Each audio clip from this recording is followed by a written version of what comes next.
2% réussissent en dropshipping, 3% réussissent en day trading et seulement 7% de ces 3% continuent à faire du trading après un an. Le MLM s'en tire à la première place avec en réalité 4% de réussite. Pas mal, non? Bonjour à tous. Aujourd'hui, nous allons parler d'un business extrêmement controversé en France, mais pratiqué partout ailleurs dans le monde. Je parle bien sûr de ce que vous connaissez sous le nom de MLM, marketing de réseau, marketing relationnel, marketing multiniveau et bien d'autres appellations. Nous allons débunk le vrai du faux, fouiller dans les lois, comprendre pourquoi c'est aussi controversé en France et y chercher afin d'en discerner la partie frauduleuse de la partie légale. Bienvenue sur cette première vidéo du format débunk. Le marketing de réseau a fait son apparition en 1886 avec l'entreprise The California Perfume, aujourd'hui connue sous le nom de Avon, créée par David McConnell. Il était un simple vendeur de parfums et a cherché un nouveau moyen de les vendre. C'est alors qu'il a eu l'idée de proposer ça à des femmes au foyer qui voulaient augmenter leurs revenus. En 1930, avec la mise en place des politiques de protection sociale, le MLM a connu une croissance fulgurante. C'est dans cette décennie que le salaire minimum a été mis en place par Franklin Roosevelt et que les vendeurs ont pour la première fois porté le nom de distributeurs indépendants. Avant 1940, les distributeurs indépendants en MLM se contentaient des ventes réalisées à l'aide du bouche à oreille et du porte-à-porte. Puis un nouveau concept est né, la présentation privée à domicile, qui a été propulsée et popularisée en 1950 par l'entreprise Tupperware. Et oui, les fameux bols ou containers hermétiques que vous utilisez tous chez vous pour transporter ou pour stocker de la nourriture portent le nom de l'une des plus anciennes entreprises de marketing de réseau. Aujourd'hui, les plus grosses entreprises de marketing de réseau sont Amway, Herbalife, Avon, Mary Kay, Lifeway et il en existe bien d'autres. Pour cette partie, je vais me baser sur des lois sans pour autant utiliser du jargon légal. Vous retrouverez les sources et les liens en description. Nous allons donc nous concentrer sur les lois L122-6 et L122-7 du Code de la consommation. Il est interdit de vendre des produits en utilisant des méthodes comme celle de la boule de neige ou tout autre procédé similaire. Cela inclut lorsque l'on vend des produits à prix réduit, voire gratuit, à condition que les acheteurs fassent recruter d'autres personnes ou qu'ils payent pour obtenir des tickets ou des bons. Cette pratique est interdite car elle repose sur l'idée de faire payer des gens pour recruter d'autres clients, et non pour vendre réellement des produits. Ensuite, il est interdit de rémunérer des participants sur l'adhésion ou l'inscription de nouveaux membres. C'est d'ailleurs comme ça que se cachent beaucoup d'arnaques pyramidales qui vendent des formations. Je ne citerai pas de nom ici, mais beaucoup verront de qui je parle. Les entreprises vendant des formations d'IA, de crypto, de trading, etc. Elles vous obligent à acheter une formation sous forme d'abonnement afin d'accéder au système multiniveau, ce qui est totalement illégal. Philippe, un grand networker dans le domaine depuis plus de 40 ans, vous expliquera cela juste après. En conclusion, le marketing de réseau est légal et ce dans tous les pays du monde, sauf 2. Je répondrai à tous les commentaires avec les 2 bonnes réponses. Je vais maintenant laisser place à Philippe, qui va répondre au prochain sujet qui est... Bonjour et merci William déjà pour ton exposé qui a le mérite de rétablir un petit peu de vérité, au moins à ceux qui veulent bien l'entendre et non pas à tous les haters qui de toute façon refusent par principe. Car en effet, le marketing de réseau est tout ce qu'il y a de plus légal depuis de nombreuses années, légalisé dans pratiquement tous les pays du monde. Et qui plus est, c'est l'industrie qui a créé le plus de millionnaires que n'importe quelle autre industrie au monde. Et ceci est documenté. Quiconque peut en dire ce qu'il veut, c'est une vérité absolue, indiscutable. Alors, quel est le problème? Pourquoi tant de personnes le dénigrent? Essayons de l'expliquer en quelques mots simplement. Parce qu'il y a en effet un certain nombre de problèmes en marketing de réseau, mais qui n'ont rien à voir avec le principe même de l'industrie. La première des choses, c'est notre éducation. Parce qu'on ne nous apprend pas à être entrepreneur.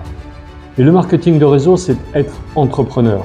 C'est-à-dire qu'il faut être capable de s'auto-gérer, de se donner des objectifs. Être un entrepreneur, c'est une implication de tous les instants, et pas seulement de quelques heures par jour comme un salarié.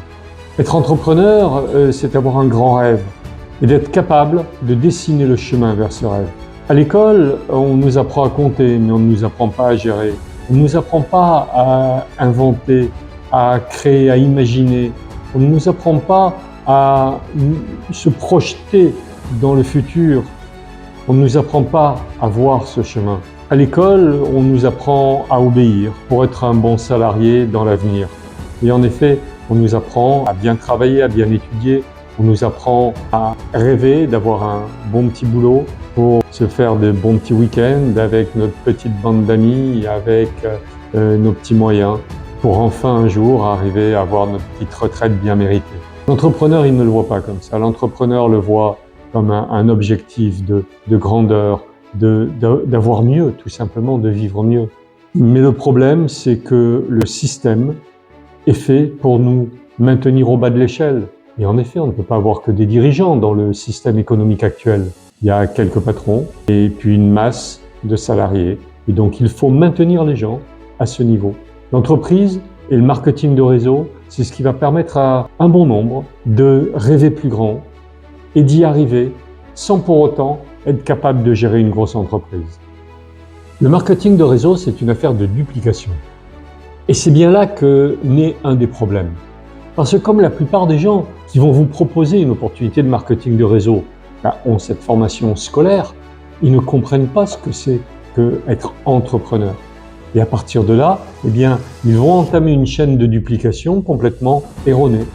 Et puis ils vont faire des promesses incohérentes à des gens qui vont y croire et faire ces mêmes promesses incohérentes à d'autres, qui vont y croire et faire les mêmes promesses incohérentes à d'autres. Et ça, c'est un des problèmes du marketing de réseau, en effet. Mais est-ce le principe du marketing de réseau qui est à mettre en cause? Est-ce le fait de pouvoir permettre à des gens de devenir auto-entrepreneurs et grandir, avoir mieux de la vie? Non, en aucun cas. Alors il est vrai qu'il y a besoin de formation à ce niveau-là. Et il est vrai aussi qu'il y a un bon nombre d'entreprises qui passent outre les formations. Mais pourquoi? Parce que ce sont des entreprises qui ont vu l'argent grâce au marketing de réseau et qui ne s'y impliquent pas comme ils le devraient. Ils sont là d'ailleurs généralement pour 2, 3, 4 ans, puis ils disparaissent. Mais là aussi, est-ce que ce sont les gens ou est-ce que c'est le principe du marketing de réseau qui est à remettre en cause? On a des entreprises bidons dans tous les domaines, on a des salariés bidons, on a des bonnes et des mauvaises franchises, on a des patrons qui sont bons, d'autres qui sont moins bons. Combien d'entreprises, de boutiques, de commerces ferment leurs portes au bout de 2-3 ans, ils ont ramassé leur fric? Combien de grosses chaînes, de grosses structures déposent le bilan régulièrement de certaines de leurs filiales et puis recréent une nouvelle filiale dont ils déposent le bilan et on recrée? Tout ça, c'est de l'arnaque, de la même façon. Donc, il y a le bon et le mauvais dans toutes les entreprises. Mais en aucun cas, le marketing de réseau ne doit être remis en cause à cause de son principe. Ce sont les gens qui trop souvent sont à remettre en cause. Et d'ailleurs, même auprès de bien des sociétés qui ont des règles très strictes, j'ai vu de nombreuses personnes dupliquer très mal, présenter très mal, faire des mauvaises promesses. Parce que l'être humain reste là et il a sa nature et son incompréhension de bien des choses. Et je ne veux même pas blâmer ces gens-là, parce qu'ils font ce qu'ils savent faire, ce qu'ils pensent devoir faire, et oublient de se former et de comprendre le principe de l'industrie. Et rien ne s'invente. Un autre problème en marketing de réseau, c'est que la plupart des gens, et toujours pour la même méconnaissance du principe, ils confondent vente et marketing. La vente, c'est pousser la personne à acheter. Elle succombe à notre insistance. Le marketing de réseau n'a rien à voir avec ça. Le marketing en soi n'a rien à voir avec ça. Le marketing est complémentaire de la vente. Mais c'est par exemple la belle image au bord de la route. Des millions de gens vont la voir. Quelques-uns vont se dire « Ah, tiens, c'est joli, je vais aller voir cette chose-là. » Et c'est eux qui décident d'aller voir. En marketing de réseau, on est le produit de notre produit. C'est nous qui donnons envie aux gens d'en savoir plus. Parce qu'on est mieux. Si on parle de produits de santé, parce que si on parle de produits cosmétiques, on a une jolie petite gueule. C'est l'impression que l'on donne qui donne envie aux autres d'aller voir et d'en savoir plus. Donc, il ne faut surtout pas insister. C'est pas du harcèlement le marketing de réseau. Et trop de gens harcèlent en commençant par aller embêter toute la famille, tous les amis, etc. Mais oui, mais tu sais, mais tu devrais, mais t'as rien compris, mais il faut. Non, c'est pas ça le marketing de réseau. Le marketing de réseau, c'est, comme j'aime à le dire, un ami de bons conseils. Ah, t'as ce problème, mais t'as jamais essayé telle solution? Parce que tu sais, moi, ça a changé la vie. Ça, c'est du marketing de réseau. Tant que la personne ne te demande pas, mais c'est quoi? Comment? Qu'est-ce que c'est? On dit rien. Next, suivant. L'important en marketing de réseau, c'est simplement d'être régulier et puis de partager notre petite histoire tous les jours. Et si vous en parlez, par exemple, 3 personnes par jour, ça fait 90 par mois. Vous pensez vraiment que 90 vont vous dire non, ne seront pas intéressés par ce que vous avez à proposer? Mais c'est eux qui doivent vous poser la question et pas à vous d'insister. Et ça, c'est une méconnaissance de la plupart des gens qui pratiquent le marketing de réseau et qui font que le marketing de réseau, ben c'est « ouais, on perd ses amis, ouais, on se fâche avec tout le monde ». Non, non, mais il faut le faire bien. Si demain tu montes une boutique et que tu vas emmerder tout le monde pour essayer de faire venir les gens dans ta boutique, ben c'est la même chose, hein, c'est pas du marketing de réseau. Il faut arrêter d'essayer de vendre de la viande à un végétarien. Parce qu'on peut toujours amener un cheval à la rivière, mais on ne peut pas le forcer à boire. Et puis comme les gens cherchent à vendre, ils cherchent à vendre des packs d'entrée, ils cherchent à vendre des contrats, et puis après ils disparaissent. Mais c'est pas ça le marketing de réseau non plus. Le marketing de réseau, c'est un travail d'équipe, où on va tous grandir ensemble. Parce qu'on va s'impliquer dans la réussite des gens à qui on a promis de pouvoir gagner de l'argent. Il y en a beaucoup qui font ça? Non. Ils se contentent de vendre des manuels, de vendre des soirées de formation, mais ils ne sont pas sur le terrain avec l'argent. Et voilà un ensemble de raisons. Les principales raisons, à mon sens, qui font que le marketing de réseau a une mauvaise presse. Mais c'est pas le marketing de réseau, c'est les gens qui prennent une Rolls et qui veulent faire du tout-terrain avec. Ils font n'importe quoi.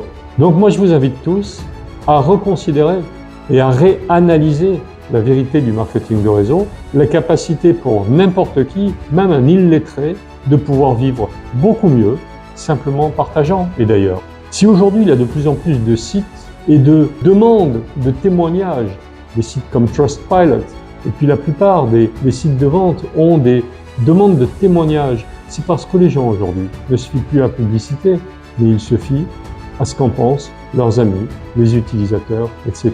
Et le marketing de réseau, c'est exactement ça, rien d'autre. Alors on pourra en parler pendant des heures, mais ce n'est pas l'objectif, j'imagine, de cette petite intervention. Mais à nouveau, bravo William pour tout ce que tu as pu dire, et puis j'espère que ces quelques éléments vont permettre de clarifier la situation et le marketing de réseau aux yeux de tes auditeurs. Merci. Nous allons commencer par démentir un premier point, les Ponzi, ou pyramide de Ponzi. Les Ponzi n'ont rien à voir avec le marketing de réseau. Le système Ponzi a été créé par Adel Spitzeder en 1869 et a été réutilisé par Charles Ponzi en 1919, qui a été le premier millionnaire en seulement 6 mois grâce à cette arnaque. Le dernier en date est Bernard Madoff. Ce système consiste à rémunérer les clients via les fonds des nouveaux entrants. Si l'escroquerie n'est pas découverte dès le début, la fraude apparaît au moment où le système s'écroule. C'est-à-dire au moment où les sommes procurées par les nouveaux entrants ne suffisent plus à couvrir la rémunération des anciens. Passons aux arnaques pyramidales. Pour reconnaître ce type de schéma, il y a plusieurs facteurs à prendre en compte. Pour commencer, s'il y a une promesse de gain rapide, méfiez-vous. Ensuite, une chose totalement illégale est d'obliger les gens à payer un abonnement afin d'accéder au multiniveau. Et pour finir, si vous êtes payé sur l'acquisition de nouveaux membres, méfiez-vous aussi. Pour entrer dans un MLM, il faut généralement payer des frais d'inscription qui se situent entre 15 et 50 € maximum. Si le parrain gagne de l'argent sur les frais d'enregistrement, cela est alors un schéma pyramidal. Ainsi que s'il est rémunéré sur un abonnement obligatoire afin d'entrer dans le multiniveau. Il faut tout de même garder à l'esprit que certains networkers pourraient faire des promesses de gains rapides, car ils ont soi-disant la meilleure méthode pour gagner. Dans ce cas, faites vos recherches et assurez-vous que l'entreprise ne fasse pas ce genre de promesses. Car comme l'a dit Philippe tout à l'heure, souvent ce sont les gens qui font faux et non les entreprises. Maintenant, nous allons voir comment reconnaître d'autres types d'arnaques. Car, comme dans n'importe quelle industrie, il y a des fraudes. Et cela n'est pas propre au MLM. C'est un sujet déjà beaucoup plus important, qui demande plus de recherche que de simplement décortiquer le plan de rémunération du multiniveau. Il faut commencer par chercher l'adresse des bureaux de l'entreprise disponibles sur le site de celui-ci. Ensuite, à l'aide de Google Maps, vous pouvez y chercher les bureaux de l'entreprise. Ensuite, renseignez-vous sur le ou les fondateurs de l'entreprise. Encore une fois, je ne donnerai pas de nom ici, mais certains sont connus pour déjà avoir créé beaucoup d'entreprises pyramidales et vous diront que cette fois, c'est la bonne. Il est aussi possible que, bizarrement, vous ne trouvez rien sur ces personnes ou que ces personnes n'aient rien à voir avec cette entreprise et que les noms aient simplement été volés. Dans ce cas, fuyez. Et autrement, foncez. Beaucoup d'influenceurs anti-MLM prétendent à dire que seulement 3% des gens réussissent en marketing de réseau. Alors, remettons ces chiffres dans leur contexte. Selon les statistiques, et je ne vais pas vous prendre des statistiques d'experts qui sont là pour vous faire croire l'impossible et vous vendre leur formation. Aujourd'hui, seulement 10% des startups réussissent. 2% réussissent en dropshipping, 3% réussissent en day trading et seulement 7% de ces 3% continuent à faire du trading après un an. Le MLM s'en tire à la première place avec en réalité 4% de réussite. Pas mal, non? Alors, pourquoi et d'où viennent ces chiffres? Aujourd'hui, il est bien plus facile de se lancer en marketing de réseau que dans n'importe quelle autre industrie. C'est pour ça que vous retrouverez très souvent des formations de dropshipping, de trading, d'Amazon FBA et bien d'autres, alors qu'il en existe très peu en marketing de réseau. La plupart des gens se lançant dans l'aventure ne font jamais rien. Et ces gens sont comptés dans les 97% d'échecs. Ensuite, beaucoup ne font que peu en espérant devenir millionnaire et n'atteignent que de petits compléments de revenus, entre 100 et 800 euros. Je pense avoir répondu à la plupart des questions que les gens se posent. Si vous avez des questions sur des sujets que je n'ai pas abordés, faites-le moi savoir en commentaire, je me ferai un plaisir d'y répondre. Pensez bien sûr à vous abonner, à liker pour nous soutenir. Un grand merci à tous ceux qui sont restés jusqu'à la fin. Commentez argent en commentaire, comme ça je saurai que vous êtes restés jusqu'à la fin et je lâcherai un like sur votre commentaire. On se dit à bientôt pour la prochaine vidéo.